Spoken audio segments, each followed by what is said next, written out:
বদলাবে সন্দেশখালী। জয়ের পর উন্নয়নের রূপরেখা দিলেন সন্দেশখালীর নবনির্বাচিত বিধায়ক সনৎ সর্দার।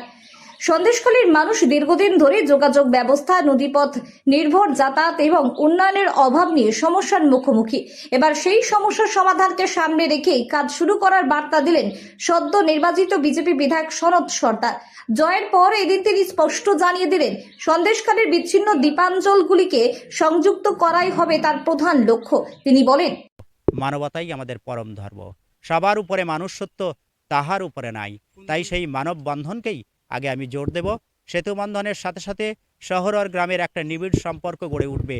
শহর আর গ্রামের কোনো ভেদাভেদ থাকবে না, আর অনায়াসে তারা বিভিন্ন সমস্যায় শহরমুখী হতে পারবে। মানুষ বিভিন্ন রকম কর্ম করে আবার সন্দেশখালী ফিরতে পারবে। এই প্রথমেই আমি এইগুলোর কথা বলবো।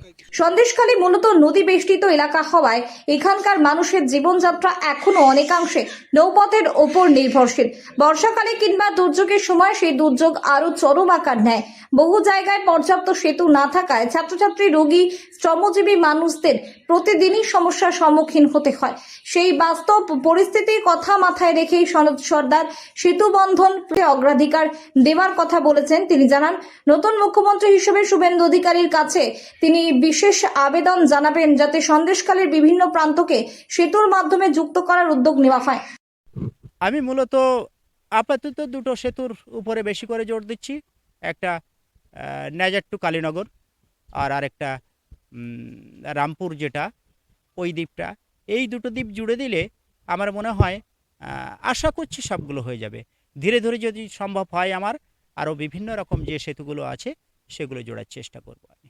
তার মতে, সেতুবন্ধন সম্পূর্ণ হলে শুধু যোগাযোগ ব্যবস্থার উন্নতি হবে না, বদলে যাবে গোটা এলাকার আর্থসামাজিক চিত্র। নদী পেরিয়ে যাতায়াতের ঝুঁকি কমবে, ব্যবসা বাণিজ্য সহজ হবে এবং জরুরি পরিষেবা দ্রুত পৌঁছানো সম্ভব হবে। প্রথম পর্যায়ে তিনি সন্দেশখালী 1 নম্বর ব্লকের নাজাট কালীনগর এবং সন্দেশখালী 2 নম্বর ব্লকের রামপুর জেলিয়াখালী অঞ্চলের মধ্যে গুরুত্বপূর্ণ সেতু দুটি নির্মাণের পরিকল্পনার কথা জানান। তার দাবি, এই দুটি সেতু তৈরি হলে বহু মানুষের দৈনন্দিন যাতায়াত সহজ হবে এবং এলাকার অর্থনৈতিক কর্মকাণ্ড গতি পাবে।